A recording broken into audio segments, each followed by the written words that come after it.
Dreams Decoded this hour with our dream psychologist Ian Wallace. If you would like your dream decoded, then 0191 232 6565 on the phone, BBC, and then your message to 81333. If you have a dream you want to know the meaning of, call me or text me now. BBC 7 on BBC Newcastle. Now, dreams are something we all have. Dreams are something you and I have looked at on the mid-morning show between 10 and 12 over time. We're very lucky to have a friend of ours. Ian Wallace is on the phone. Hello, Ian. Hey, Jonathan, how are you? I'm sitting here and I'm earning money, and at 12 o'clock I will be going shopping. That sounds fantastic. What a morning. Uh-huh. So, Ian is a dream psychologist and currently is sitting in his royal residence in Edinburgh. Is that right? That's absolutely correct, Jonathan, yes. How's the weather in Edinburgh? It's a typical Scottish summer, so it's lashing with rain, lots of cloud, and people's umbrellas flying past at high speed. Oh, OK. So you've got nasty weather and we've got OK-ish weather. Yes, yeah. Have you got the Armageddon of weather or not? No, it's not quite an Armageddon. It's just quite dull, really. It's not as exciting as Armageddon might be. Okay. We want to talk about dreams. You're a dream psychologist, and we're going to go over some ground that I've gone over with you before. But why become a dream psychologist? I've always been fascinated by dreams, Jonathan, ever since I was tiny. And my first memory, when I was maybe 2 or 2.5, was a dream.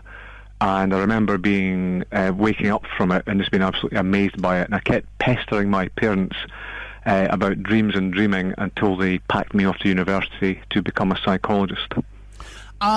You studied psychology. A lot of people think that dreams are quite prophetic. Are they? Yeah, they can be. So most people think that dreams happen to them, Jonathan. So you just lie there in your bed, having a snooze, or on your sofa, as you might do of an evening, and all this stuff happens to you. But the reverse is true. You actually happen to the dream, and you create absolutely everything in the dream, all the people, all the animals, all the places. And the reason that you do that is to express some things that you can't consciously express. So the dream is a language of your own unconscious. And your unconscious tends to be able to predict things far more easily than your conscious self. It absorbs lots of cues and clues from round about you. So from that point of view, you can see into the future a little bit with dreams. Ah, OK. So do you have a clinic where people come to see you or not? Yes, I do. I've got a big comfy sofa that my clients come and lie on and tell me all about their dreams. I go and see some of my clients in their big houses. And I also work with businesses and organisations working with their collective unconscious. OK. Ian also comes and appears on this show and does Steve Wright in the afternoon on Radio 2. So thank you very much indeed for not charging me for today. Darling! Well, it's the BBC. We're cheap, aren't we? 11:13 on BBC Newcastle. If you would like your dream decoded, you want to know the meaning behind it, Ian's going to stay on the phone for a little while. 0191 232 6565 on the phone. BBC and then your message to 81333 on the text. Let me give you a starter. I've got a lady. I've got a lady standing by, and her name's Sandra. She's in Morpeth. And hello, Sandra. Hello. Hello. Will you tell Ian your dream? Well, I do. There is a recurring dream I have quite regularly. However, funny enough, I had one last night, a bit of a strange one. I was in my mother-in-law's garden, which was always immaculate. However, she has passed on now. But I was looking at the plants, bit of a strange dream, I'm afraid. I was looking at the plants thinking how nice they are.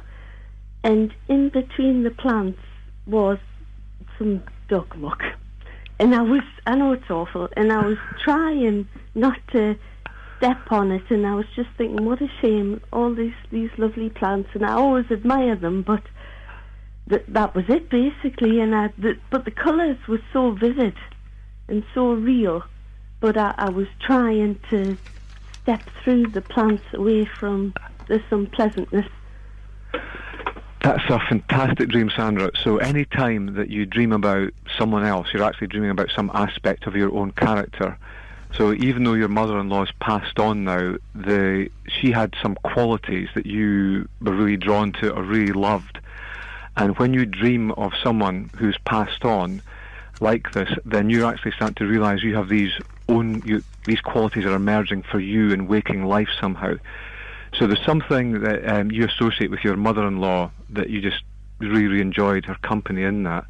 And when you dream about a garden, Sandra, you're dreaming about, it's kind of like your social circle. So the house always represents yourself, and the garden is the part of around yourself that you cultivate and you look after.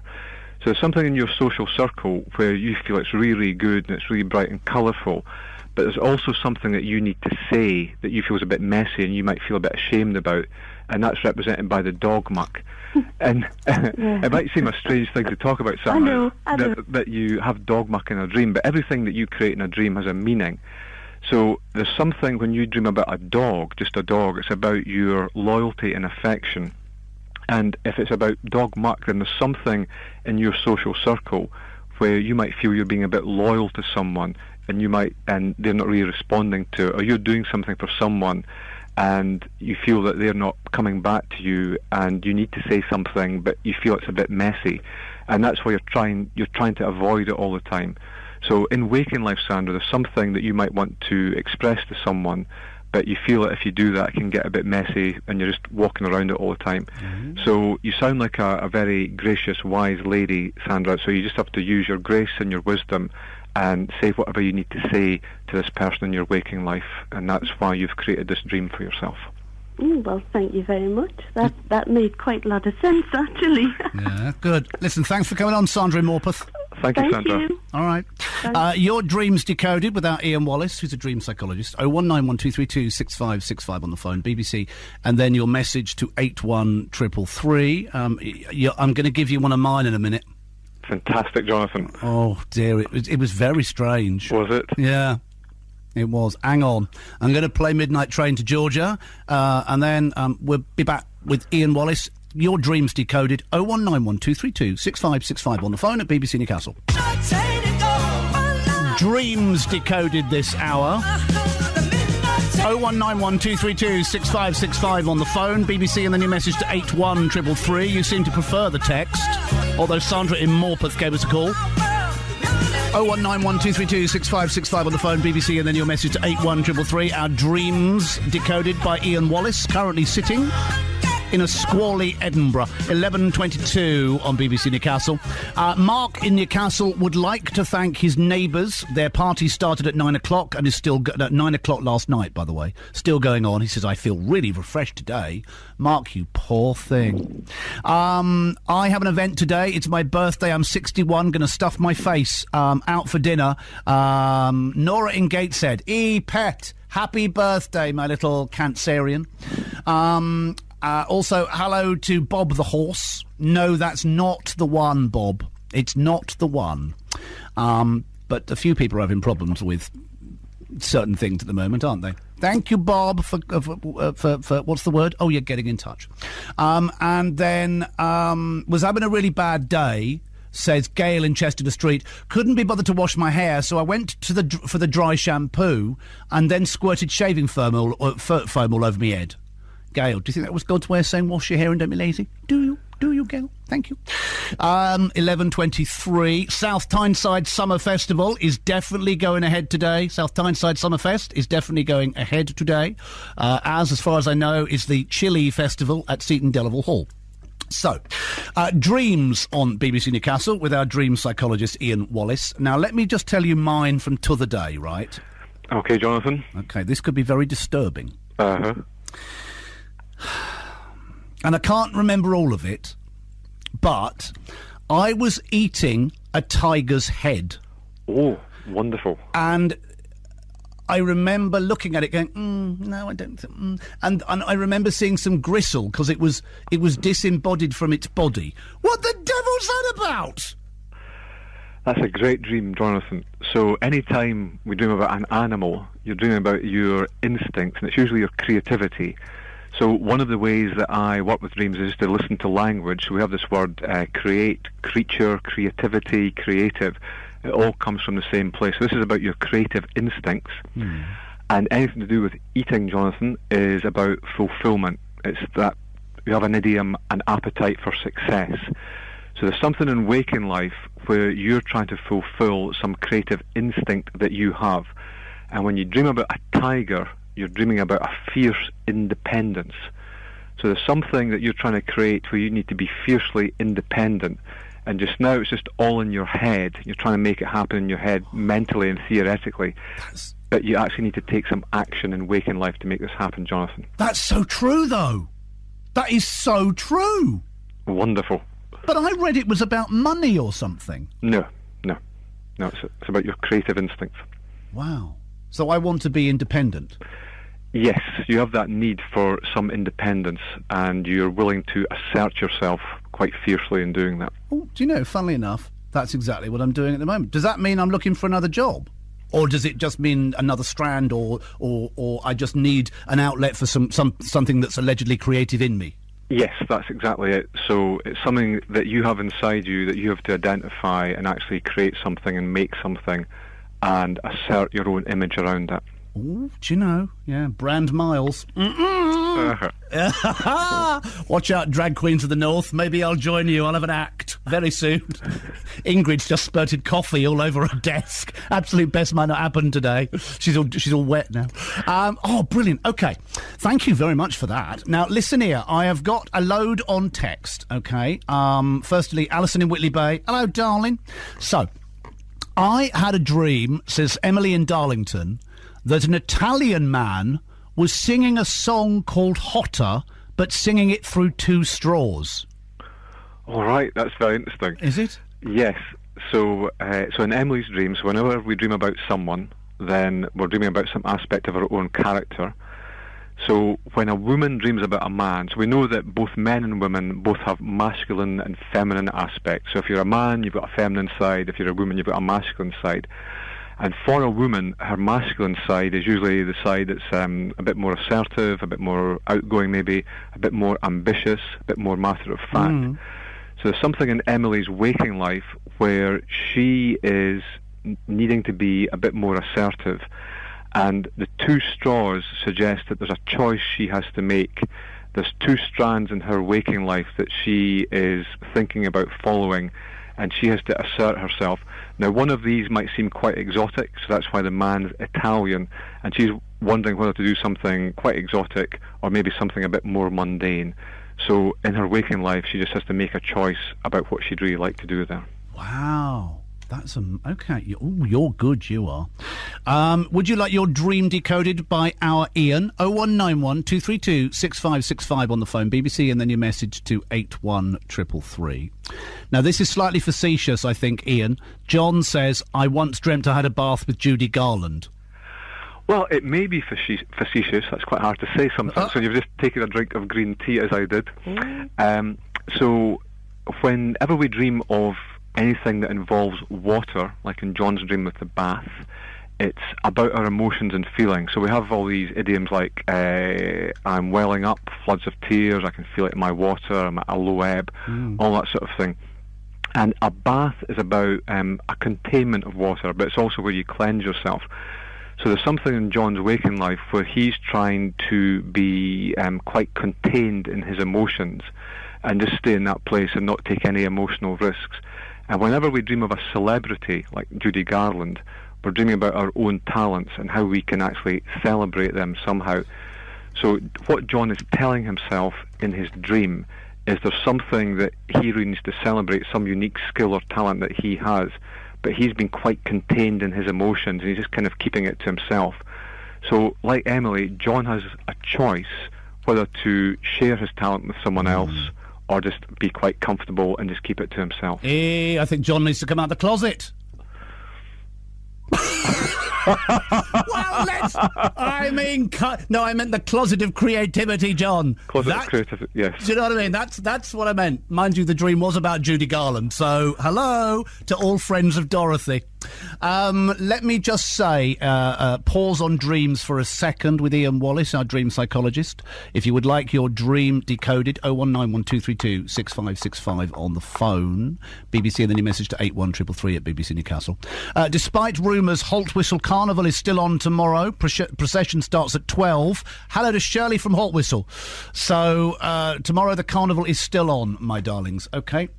Also, hello to the adorable, and I know she's probably not listening, but if you know her, tell her, Christy Kinghorn, who works with us, and she had a bit of a nasty operation in the week, but seemingly she's back and fighting fit, I'm hoping. So, lovely, I hope you're feeling all right, along with my friend Chris. Do you know, Aries are getting it at the moment? Oh, dear, and she's an Aries. So, 11:30, if you would stay there, Mr. Wallace, yes. I'm going to... suck you dry of your dream interpreting talents in a minute. I've got a heap of texts to do. There's Anne in South Shields. She's worried that, every dream she has, she's either lost or left behind. If you could ponder that for a minute, I'll come back to a dream analysis after the Rolling Stones. 0191 232 6565 on the phone, BBC, and then your message to 81333. We'll get to Michael from Gosforth too. Michael, if you don't mind hanging on, where are you? Michael, are you okay for a minute? I'm fine, yeah. If you could just hang on for me, I'll play the Rolling Stones and then Ian can decode your dream. Is that all right? OK, that's fine. Brilliant. Castle Radio for the North East. Dream analysis is what we're doing with our dream psychologist, Ian Wallace. He's sitting in his royal dream castle in Edinburgh at the moment. And I have a pile to get through. I'm going to go straight to Michael in Gosforth. Hello, Mike. Hello there. Tell Ian everything. Hi, Ian. Hi, Michael. How are you? I'm good. It's actually the dream. It's the consequences of the dream that's more intense than the dream itself. The dream is very vague. Right. I feel I'm in a place, a darkened city that I'm a stranger in. This goes on for some time. It's a misty night. I'm feeling uncomfortable and anxious and lonely, perhaps, because I don't recognise the area. And very soon after that, I wake up. But the intense feeling of guilt about having been responsible for or killed a woman. Right, okay. And the anxiety and fear lasts for about, and is perfectly real for about 10, 15 minutes before the reality kicks in. That obviously I haven't done it. And that's always a relief, Michael, to realise that you actually haven't murdered someone in the dream. So this is actually quite a common... But I'm not saying murdered, mind you, and I'm responsible for. Right, so when you say you're responsible for, have you let something happen then? Is that the case? I don't know. That's the fearful and anxious part about it, that I don't know this at all. I have no details, no recall at all of being involved in anything. Right.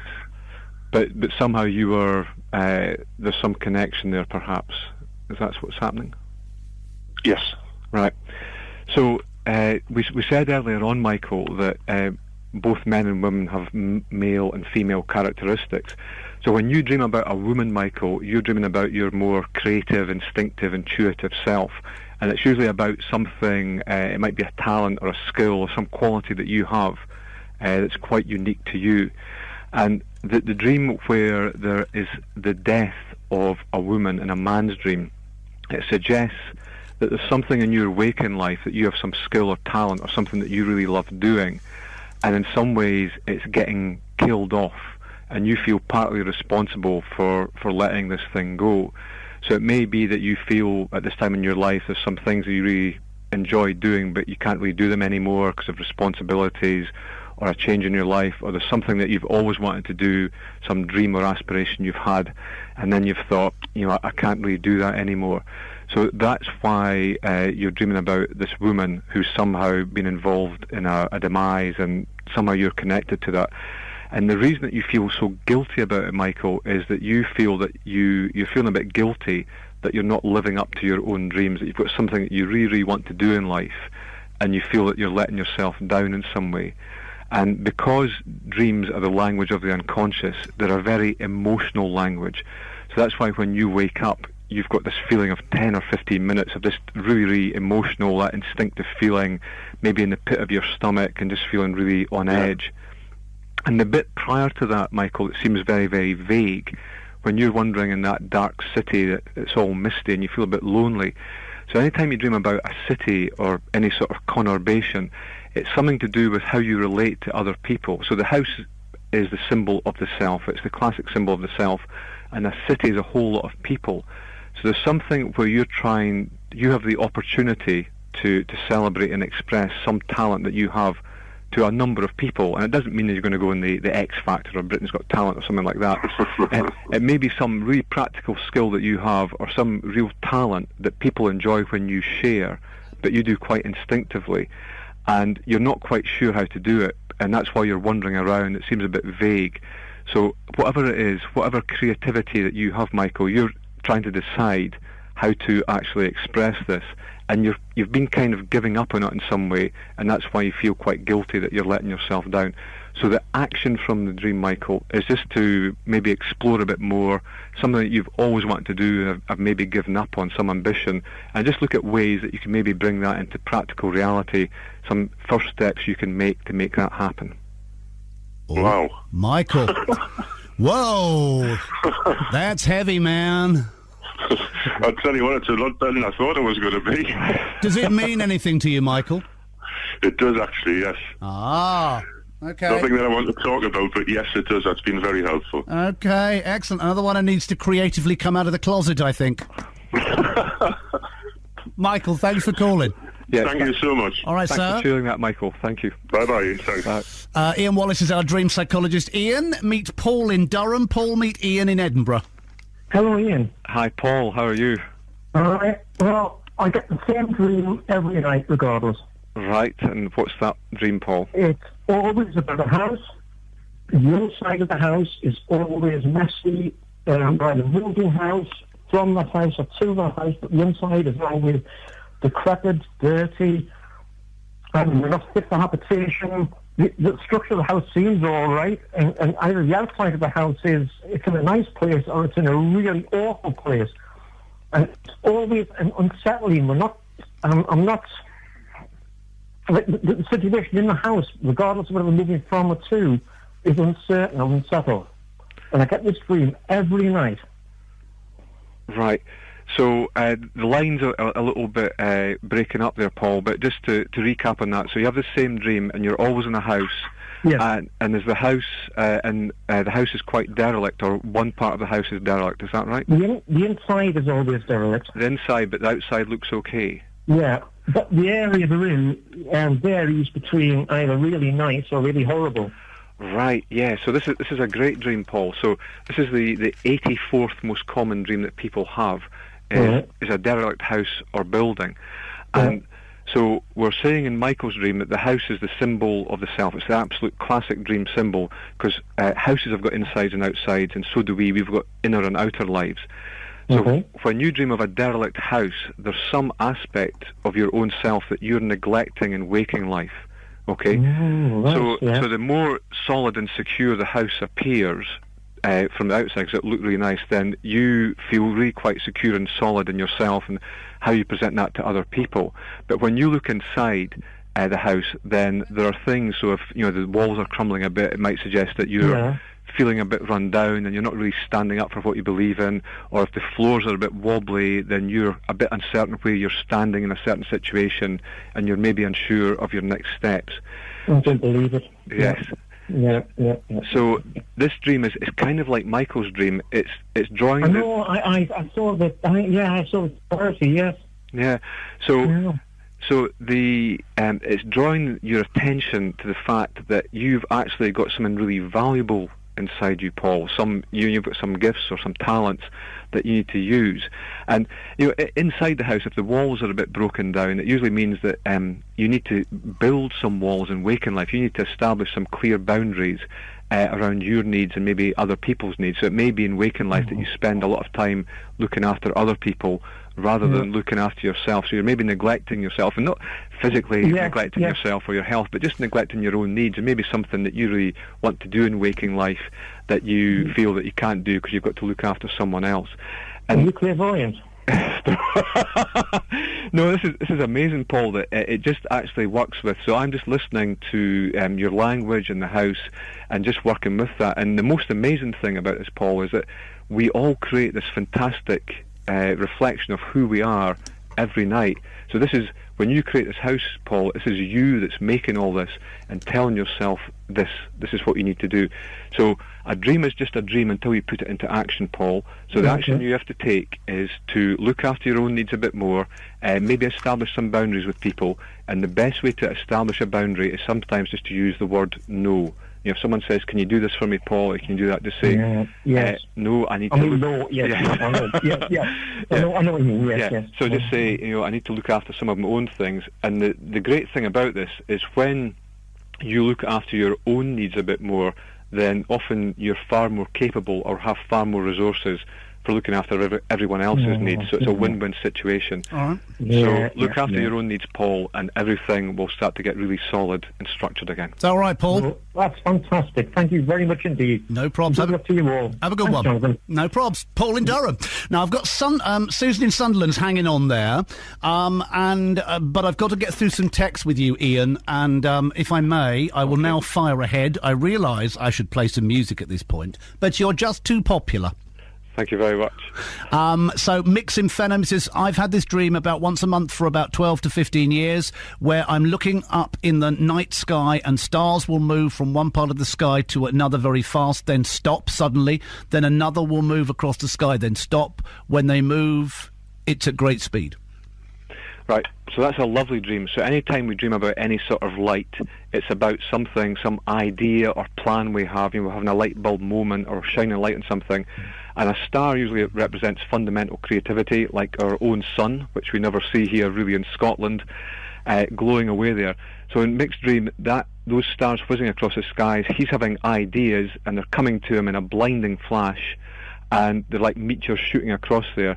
So in waking life, he has to take that idea and take that seed of creativity and actually hold it and use it to illuminate some situation in his waking life where he needs some creative thinking. OK. I have had long, epic, colourful dreams regular since I was a child. What's that about, says one texter? Yeah, so we create the dreams and we create all these stories in the dreams, and the more colourful our dreams, then it tends to mean the more colourful a character we are in waking life, the more vividly we see things. And because they're epic, it means the person is usually very in touch with their own unconscious self. It's very instinctive and intuitive. Thank you. The oddest dream I have had, says Sue in Gosforth, was waking up, staring, and felt as though I couldn't close my eyes. I dreamt I had a pin in my eye, not allowing my eye to close, says Sue. Well, that's very interesting. So anytime we dream about eyes, then we're dreaming about how we see things. And when we dream about a pin or anything that penetrates us in any way, we feel that someone is maybe criticising us in some way. They're kind of jabbing and sniping at us. So there's something that, in the way that Sue's seeing something and she's trying to bring a new perspective to a situation, but someone is criticising her for doing that. So what Sue needs to do is keep her eyes wide open and just keep expressing what she needs to say, not be afraid to express her particular perspective around a situation that's concerning her. Okay. I dream about... This is Pebs from Washington.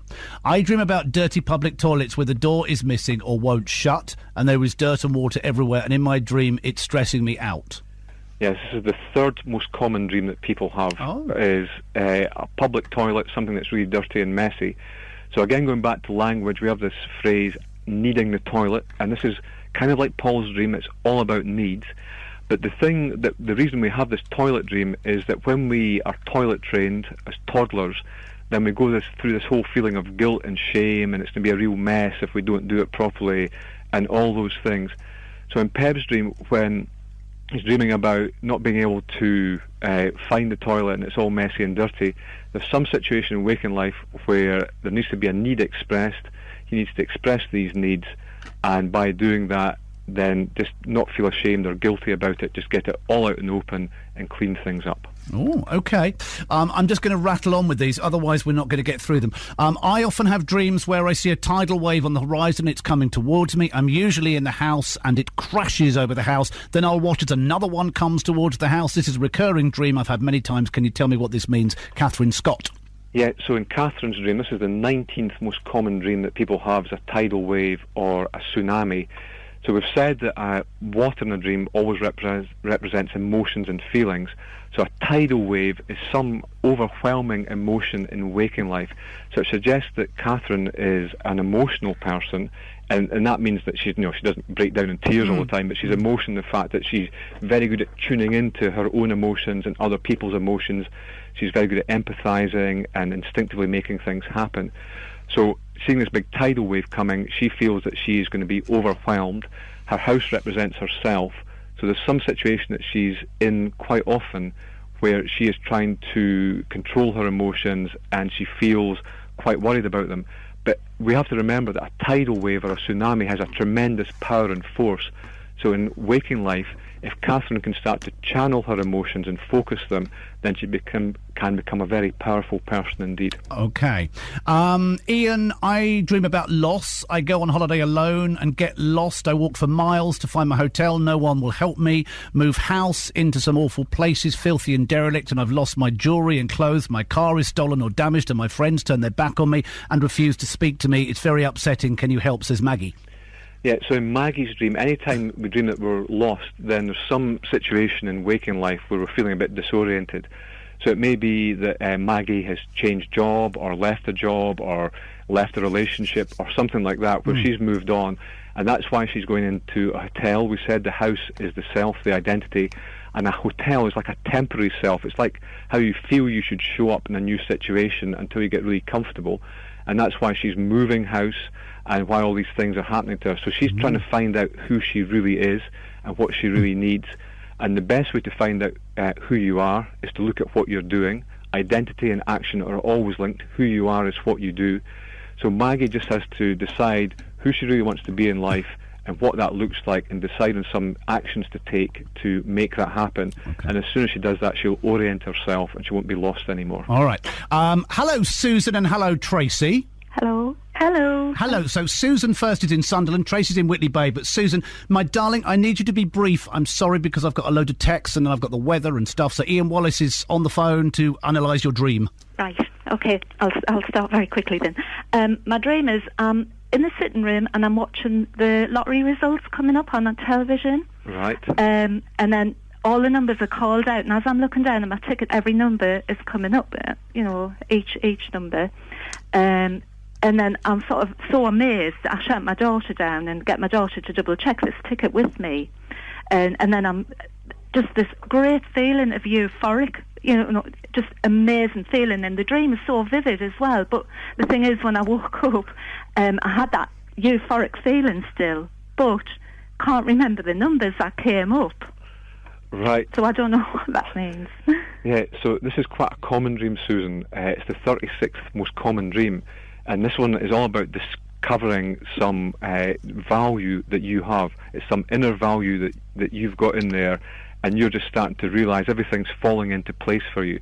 So it might just seem like luck in waking life or just opportunity, but what you're telling yourself in the dream, as you're sitting there comfortably in the sitting room, just where you sit in life, you've got a tremendous value to other people, and sometimes you don't realise how valuable you actually are to other people. And when you wake up in the morning, you're trying to remember how valuable you actually are, or what specific value you have, then you get a bit concerned about it. So this is all about you realising that you're a really, really valuable, creative, great person to be with, Susan, and just always to remember that in waking life. Is that right? Oh, right, lovely. You're a wonderful woman, Sue. Thank you. Susan in Sunderland, Tracy in Whitley Bay. Would you be brief too, darling? Oh, I'll try to be. This dream I had the other night, I have really wild, vivid dreams, but this one I had the other night was I was in a back lane, with old-fashioned back lane, like Victorian style, and I was with a friend, and we had to start a fire between we. It was a competition to try and start a fire like a barbecue, but it was on a little wheelbarrow. And she got hers started, and I couldn't find a place to start this fire, and I had to ask this man if I could do it against his house, and he said no, but you can put the barrow there. Anyway, the barrow rolled away down the street, and I went running after it, and when I got to the bottom of the street, there was a big lake with all these dogs trying to get out of the lake, and I couldn't get out. And then I got back up the lane, started the fire, and then it switched to something else, and I was a black man. Weird. I was this black man, and I was being attacked, and I was trying to hide a gun, and I had a bag with a gun in, and I was trying to hide this gun, and then there was these men trying to come and get us, and I was sitting in this horrible, awful, rancid bed sit with a little wardrobe, and the bag was in the wardrobe, and they attacked us, and then I was trying to get my hand in the bag to get the gun out to save myself, but then all I could reach was a hammer, and I attacked this man with a hammer, and then that was it. That's all I can remember, but it was just from flashing from one thing to the next. That's an absolutely epic dream, Tracy. That's super. So anytime we dream about fire, it's about some creative spark, so something that you're trying to create or catalyse in waking life, and you feel that there's some competitive edge to it. That's why you're in a competition. The guy whose house that you're trying to start the fire against is someone who you feel should maybe be supporting you more in waking life as you're trying to go into this creative venture. The dogs in the lake are you feeling that you're being too loyal and too emotionally loyal and affectionate to someone. The black man is your deeper creative self and how you assert yourself. That's also represented by the gun and the hammer. So very briefly, Tracy, something in waking life, you're trying to spark off something creatively, you're trying to do something with your life, you feel you're not getting the support you need, so you need to assert yourself, and the way you assert yourself is by actually being far more assertive and maybe a little bit aggressive to make things happen. Is that all right, Trace? Yeah, that really makes sense. That's great. Darling, thanks for calling in Whitley Bay. Yeah, thanks. Okay, bye. Ian, I'm just going to rattle through some texts. I have got Sarah Thornton here. I'm doing the weather. Can you hang on there, S? Yes. Listen to you. I love you. Anne says, every dream I'm either lost or left behind, Ian? Yeah, so if we're lost or left behind, there's some opportunity that Anne feels that she's missing out on in waking life, and usually we feel that opportunities should happen to us, but like dreams, we make opportunities happen, so she has to decide to make the things happen that she really wants to happen. All right. I've dreamt a few times I was Peter Pan flying into a wall, says John on Holy Island. Yeah, so in John's dream, there's something, he's got some boyish creative instinct where he feels quite liberated, but then he always comes up against this hard barrier of reality, so he has to look at ways of getting beyond that particular barrier or frustration in waking life. All right, I used to dream I was hanging onto the Tyne Bridge, I used to dream I was hanging onto the Tyne Bridge and hanging onto a pram with a baby in it, says Jackie. Yeah, so in Jackie's dream, anytime we dream about a baby, it's something that is that we're making in waking life, some idea that we've conceived, a real labour of love. And hanging onto the Tyne Bridge, there's some connection that she's trying to make. So she's actually trying to connect one part of her life with another one and make this creative idea, this creative seed happen. Okay. And finally, my goodness, I had a load. I keep having a dream that I marry my ex-boyfriend who's the father of my son, but it's really my latest ex who I want and love. We still see each other, if you know what I mean. Yeah, so anytime we dream about marrying someone, we're trying to balance out some commitments in our life.